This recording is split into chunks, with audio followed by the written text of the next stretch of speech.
Não, pronto aí, ó. Vamos sentar cada um dos lugares de vocês. Vira pra frente.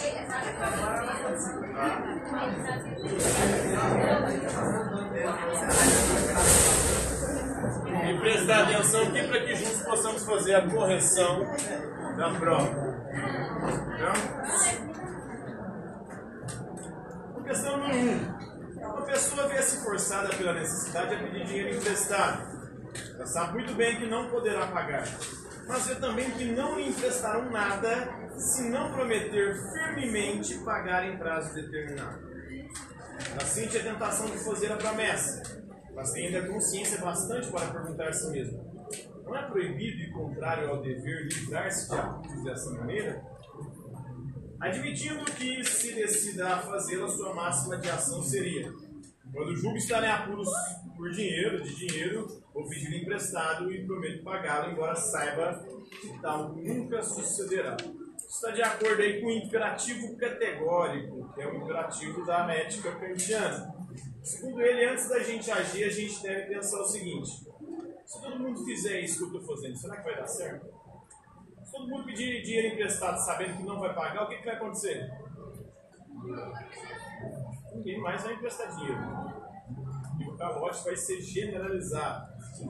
Então, a máxima do imperativo categórico é a seguinte: age de tal maneira que a tua ação possa se transformar numa regra, numa lei universal. Vale em qualquer tempo, em qualquer lugar, para qualquer pessoa. Então, sempre antes de agir, a gente tem que pensar nisso. Se isso que eu vou fazer, se todo mundo fizer, como é que vai ficar? Por exemplo, eu estou com vontade de matar alguém.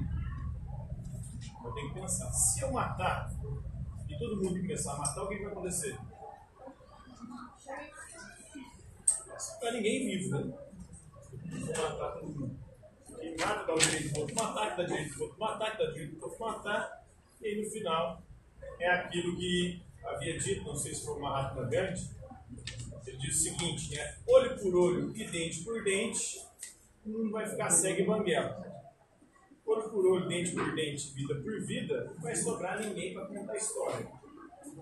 Então, de acordo com a moral kantiana, a falsa promessa de pagamento representada no texto opõe-se ao princípio de que toda ação moral do homem possa valer como norma universal. Tem que pensar, oi? Isso, você. Acertou?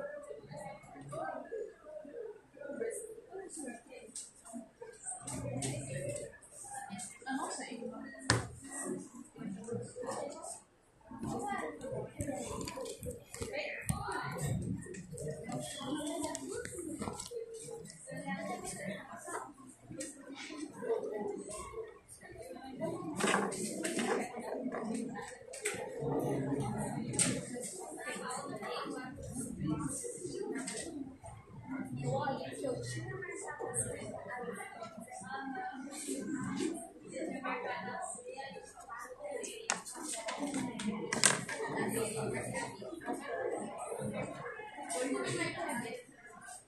Questão número 2. Leia o texto a seguir. As leis morais, juntamente com seus princípios, não se distinguem essencialmente em todo conhecimento prático, de tudo mais onde haja um elemento empírico da experiência sensível qualquer. Mas toda a filosofia moral repousa inteiramente sobre a sua parte pura e aplicada ao homem. Não toma emprestado o mínimo que seja o conhecimento do mesmo, a antropologia, que é o estudo do conhecimento do homem. Isso também está na fundamentação da metafísica dos costumes. A obra de Kant, onde ele fala sobre a ética, sobre a moral. Com base no texto e na questão da liberdade e autonomia em Kant, assinale a alternativa correta. Em nome de liberdade, é a possibilidade de fazer escolhas. Em Kant, a gente tem que sair do estado da minoridade para atingir o estado de maioridade e conquistar a nossa autonomia. Ousar saber, buscar o conhecimento por si mesmo e colocar para si mesmo as próprias regras. Mas regras que sejam universais, válidas em qualquer tempo, em qualquer lugar, para qualquer pessoa. Então, o princípio supremo da moralidade deve assentar-se na razão prática pura. E as leis morais devem ser independentes de qualquer condição subjetiva. Aqui nós tínhamos uma condição subjetiva, não, número 1. O sujeito estava endividado. Essa é a condição subjetiva dele. Por conta dessa condição subjetiva, será que ele pode mudar a lei moral só para beneficiá-lo? Será que isso é certo? Questão número 3. Fraqueza e covardia são as causas pelas quais a maioria das pessoas permanece infantil, mesmo tendo condição de libertar-se da tutela mental alheia. E mais uma vez, a menoridade é a maioridade. Por isso fica fácil para alguns exercer o papel de tutores, pois muitas pessoas, por comodismo ou preguiça, não desejam se tornar adultas, atingir a maioridade. Se tem um livro que pensa por mim, por que eu vou pensar por mim mesmo? Se tem um sacerdote, um religioso que me diz como eu devo me comportar, como eu devo me relacionar com Deus, que dirige minha consciência moral, por que eu vou procurar isso por mim mesmo? Se tem um médico que me prescreve receita ou medicamento, para que eu vou buscar conhecer minha própria saúde? E assim por diante. Eu não vou se preocupar com a minha vida. Tem outros fazendo por mim. E se eu posso pagar, tem outros que fazem isso e muito bem. Se posso adquirir orientações, não necessito pensar pela minha própria cabeça. Eu transfiro para o outro. Isso é um estado de moralidade. Você transfere para o outro a penosa tarefa de pensar por si mesmo. Este fragmento compõe o livro de Kant, que trata da importância no que é a ilustração, e fala sobre o iluminismo, sobre a ilustração, sobre como é importante o uso da razão. O iluminismo é um movimento filosófico do século XVIII que diz que a luz que deve guiar a humanidade é a luz da razão.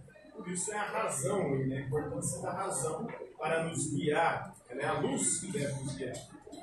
Questão número 4. A necessidade de conviver em grupo fez o homem desenvolver estratégias adaptativas diversas. Darwin, num estudo sobre a evolução das emoções, mostrou que o reconhecimento de emoções primárias, como raiva e medo, teve um papel central na nossa sobrevivência. Estudos antigos e recentes têm mostrado que a moralidade ou comportamento moral está associada a outros tipos de emoções, como a vergonha, a culpa, a compaixão e a empatia. Há, no entanto, teorias éticas que afirmam que as ações boas devem ser motivadas exclusivamente pelo dever e não pelos impulsos ou pelas emoções. Essa teoria ética é a deontológica ou kantiana. A ética kantiana era chamada de ética deontológica.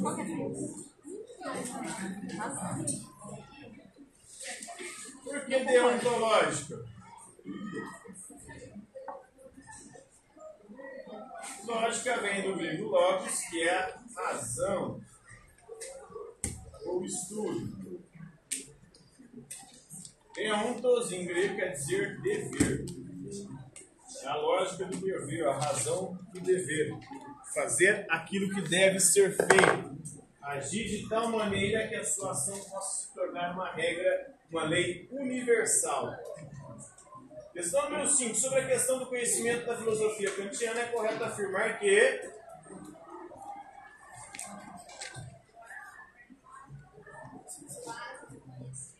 o ato de conhecer se distingue de duas formas básicas. Quais são elas? O conhecimento empírico, que vem da experiência sensível, e o conhecimento puro, que vem da razão. Questão número 6. Esclarecimento é a saída do homem de sua menoridade, da qual ele próprio é o culpado. A menoridade é a incapacidade de fazer uso do seu próprio entendimento, é a heteronomia, quando os outros fazem as regras para você. Você não é capaz de pensar por si mesmo, sozinho, sem a direção de outro indivíduo. O homem é o próprio culpado dessa menoridade, se a causa dela não se encontra na falta de entendimento, mas na falta de decisão, de coragem de servir-se de si mesmo, da sua própria razão, sem a direção de outro. Tem coragem de fazer uso do teu próprio sapere aude, ouse saber. Tenha coragem de fazer uso do teu próprio entendimento. Tal é o lema do esclarecimento, do iluminismo.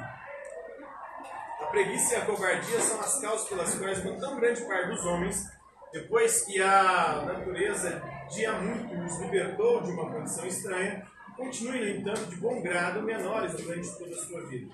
Mais uma vez, está na resposta à pergunta: o que é esclarecimento, o que é ilustração, do Immanuel Kant. Kant destaca no texto o conceito de esclarecimento, fundamental para a compreensão do contexto filosófico da modernidade, em especial do iluminismo. Esse texto aí ele vai falar sobre o movimento iluminista. Esclarecimento no sentido empregado por Kant representa o quê?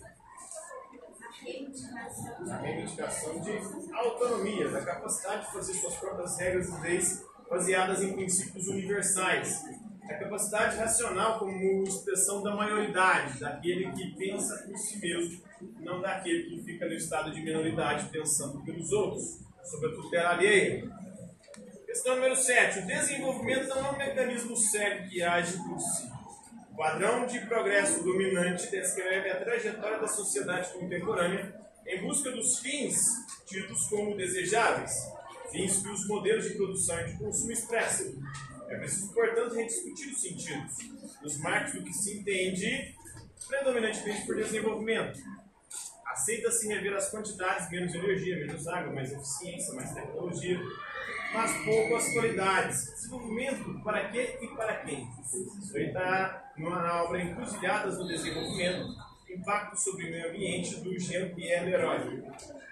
Tendo como referência a relação entre o desenvolvimento e o progresso presente no texto, é correto afirmar que, em Kant, tal relação contida no conceito de Aufklärung, do esclarecimento ou iluminismo alemão, expressa que a ampliação do uso público da razão. Lembrando que a razão, a luz da razão, deve guiar a humanidade, segundo o iluminismo, segundo Kant, para que se desenvolvam sujeitos autônomos, capazes de pensar por si mesmos sobre suas próprias regras. Questão número 8. No século XVIII, o filósofo Immanuel Kant formulou as hipóteses do seu idealismo transcendental. Idealismo transcendental quer dizer o seguinte: eu não conheço a realidade tal como a realidade é. Eu só conheço a ideia que eu faço da realidade. Mas como é que eu faço essa ideia da realidade? A partir de características transcendentais. São as formas da sensibilidade do entendimento, que organizam todo o conhecimento do nosso ser. As formas da sensibilidade e do entendimento, elas são inatas, mas quando a gente nasce não nasce com conhecimento algum. Então tudo que a gente conhece vem dos sentidos vai para a razão processa e transforma em conhecimento. Isso é o idealismo transcendental. Segundo Kant, a ideia que a gente vai fazer das coisas ela é limitada e determinada. Tá.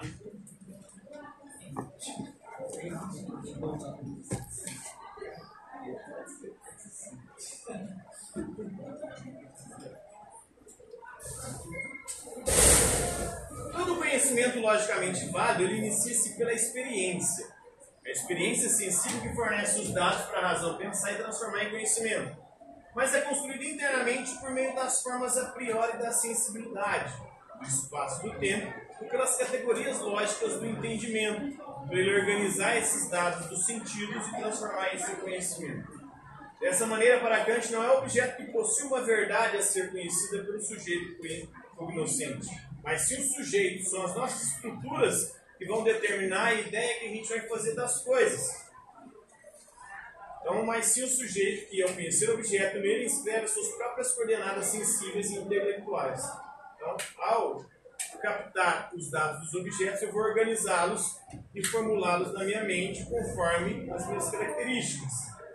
De acordo com a filosofia kantiana, pode ser afirmado o que é sobre o conhecimento? É um pouco disso tudo que nós falamos. Né? O conhecimento ele começa na experiência sensível, os sentidos. Os sentidos enviam os dados, as informações para a razão, para o entendimento.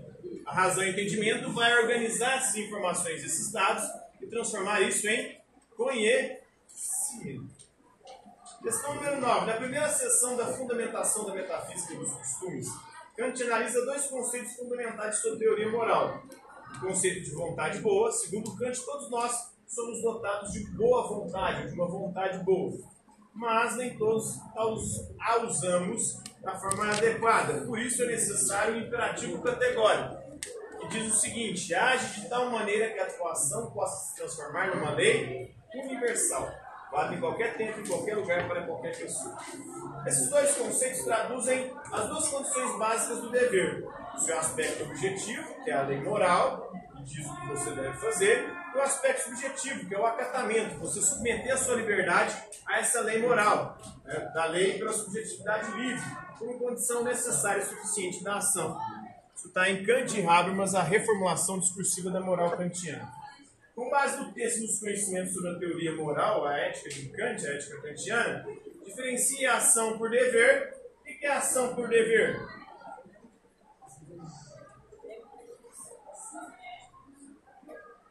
É você fazer algo porque deve ser feito. Somente aqui nós temos uma ação ética. Por quê? Porque aqui você está subjugando a sua liberdade ao dever e fazendo aquilo que deve ser feito. Temos também a ação conforme ao dever. Você faz aquilo que deveria fazer,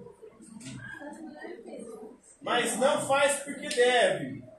Você faz porque gosta, por inclinação.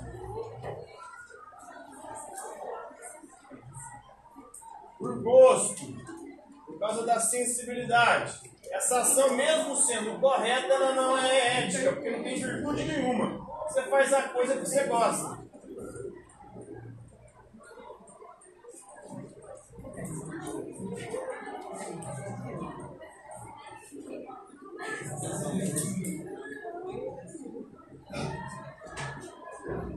Então, a ação conforme o dever, você faz porque gosta.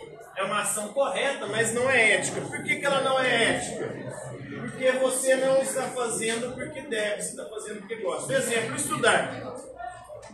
Se você estuda porque deve estudar, você está fazendo algo que é ético. Tem virtude, porque você está se obrigando a fazer aquilo que você naturalmente não faria. Se você estuda porque gosta e não porque deve, está certo, está correta a sua ação. Mas não tem virtude nenhuma nisso. Por quê? Você não está fazendo, você não está se obrigando a fazer aquilo. Você está fazendo porque você gosta. Agora tem a ação por inclinação. Se você vem para a escola só para fazer bagunça, você está agindo por inclinação. Você gosta de tocar o terror. Mas isso não é nem ético, não é correto, né? Porque você faz conforme as suas emoções. E as nossas emoções invariavelmente nos levam a fazer merda. Então existem 3 tipos de ação. Só uma delas é ética. Somente quando você faz porque deve. Somente ela tem virtude, porque nela você se obriga a fazer algo que você naturalmente, normalmente não faria. Quando você faz algo certo e correto, mas porque gosta, não tem virtude nenhuma, porque você está fazendo que você é inclinado a fazer aquilo. Você já gosta. Então você faz aquilo independentemente de dever ou não. Agora tem gente que só faz as coisas porque gosta. Ah, eu não gosto, tá? Então não estudo. Então ele age só por inclinação, só conforme as suas emoções. Isso aqui não é um comportamento ético também. Pelo contrário, isso aqui é o antiético.